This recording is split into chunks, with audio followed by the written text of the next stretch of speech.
Hey everybody, welcome back to my series, 365 Riffs for Beginning Guitar. Today we have a classic from Nobel Prize winner, Bob Dylan. I'm going to serve up today's song two ways. We're going to learn Bob Dylan's original version and also the Byrds' great version too, which starts off like this.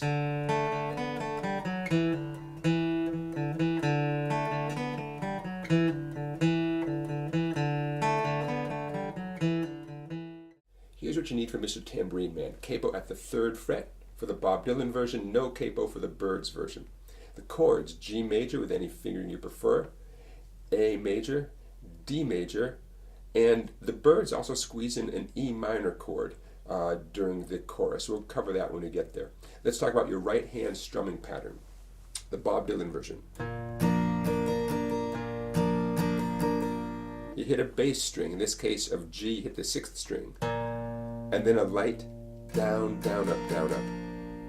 You give the pick a little squeeze when you hit that first bass string, and then definitely lighten your grip for the... I'm really just strumming the first 3 or 4 strings there, okay, the treble strings. For A, by the way, it's going to be the 5th string. Let you pluck first. For D, it's the 4th string.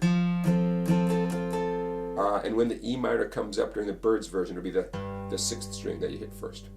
Okay, so let's do it. The Bob Dylan strum pattern, capo at the 3rd fret, the way the song starts off with a chorus. 1, 2, ready, go.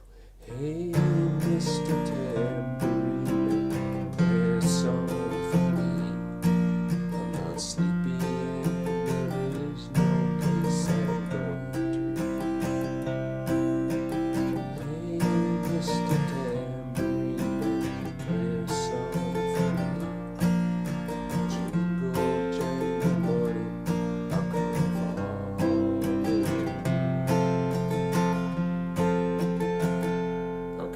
So there's the chorus the way Bob Dylan would do it. The Byrds take off the capo. We're going to leave the capo on just for continuity here, but the Byrds do it without the capo. Now the Byrds strum pattern is going to be more like this.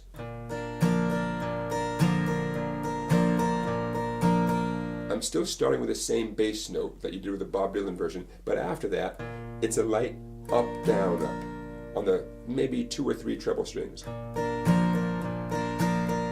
Like that, okay? And we'll talk about how they work in the E minor too. Here's the Byrds version. Hey, Mr. Tambourine Man, play a song for me. Sleepy and there is no place I'm going to. Hey, Mr. Tambourine Man, play a song for me. I'm going to slow down. In the jingle, jangle, morning, E minor.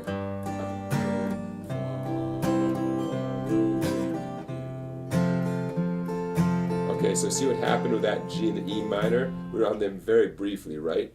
The G, E minor, and then into the A. That's all. You know, and that happens only during the chorus for the Byrds version.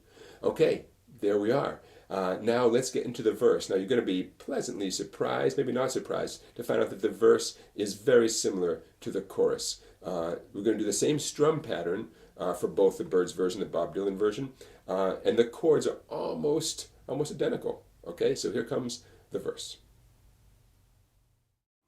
So before we get into the verse here, I want to say thanks for watching. Don't forget to give this video a thumbs up. Don't forget to subscribe to my YouTube channel. Don't forget to visit the playlist called 365 Riffs for Beginning Guitar while you're at my YouTube channel. One more thing, my website. Check out my website. You can become a member there for $10 a month and get access to lots of videos you cannot find on YouTube. So we're going to get into the verse right now, but stick around because at the end of the video I'll show you the riff that the Byrds used to kick off the tune. So let's get into the verse the way Bob Dylan would play it. Remember the strum pattern, right? Okay, so here's how Bob Dylan would do this. This is the verse, though I know that evening's empire. Though I know that evening's empire has returned into sight, vanished from my hand, and when stand but still not sleeping. Now that's half of the verse right there. It just repeats itself one more time. The exact same chords, different words. My weariness amazes me, I'm branded on my feet. I have no one to be, and the ancient empty streets to dream. Okay, there you go, and that goes into the chorus. Now, the Byrds version. Again, we lose the capo for the Byrds version. Remember the strum pattern? Okay, so the Byrds is going to sound like this. Though I know that evening's empire has returned into sight, vanished from my life, and stand but still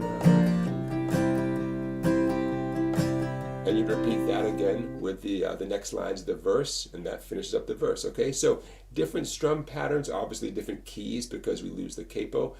Two different approaches to the tune, different feels, right? You can decide which one is good for you. But I'll tell you this right now, both of those strum patterns are extremely common. So you want to master both of those strum patterns because you'll be applying them to lots of songs in the future. All right, now let's get into the great riff the Byrds used to kick off the tune. Here it comes. I took off the capo here because we're in the world of the Byrds version of Mr. Tambourine Man. No capo necessary.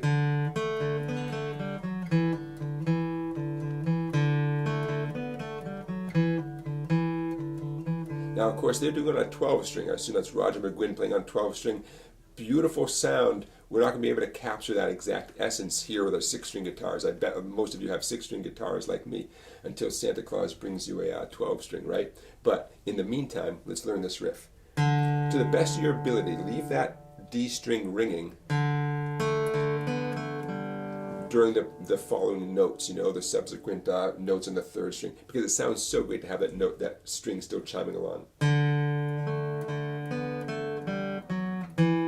Little pull off there. And then the whole thing starts again. Pull off. Okay, you get the idea. Now, a couple little tips. I definitely am doing some alternating picking there with downs and ups, and you can see the D's and U's on the screen. Is that mandatory? No, it's not mandatory. It just helps get a smoother kind of feel. If you're working on the downs and ups and it's just not coming and you're frustrated, you can do the whole thing with downstrokes. You can, I guess, come up with your own combination of downs and ups, different than what I have on the screen there. The number one thing is to stay consistent. Okay, I feel strongly about the way I'm doing the downs and ups, and I think I was consistent. But if you do varying downs and ups every time you play it, you're never going to get that nice, smooth quickness that you want for this intro riff. Okay, there you have it, everybody. Mr. Tambourine served up 2 different ways. Thanks, Bob Dylan. Thanks, Roger McGuinn. I think that does it for us. Another video. We're getting towards the end of 2017, people. Another video is in the books, part of the playlist called 365 Riffs for Beginning Guitar. And we're well over 300 at this point. And I can't wait to see what we're going to do tomorrow. I don't even know yet. I got to decide. All right, everybody. Thank you for watching. Don't forget to subscribe. Don't forget to like this video. Check out my website, Songbike. And I'll see you tomorrow.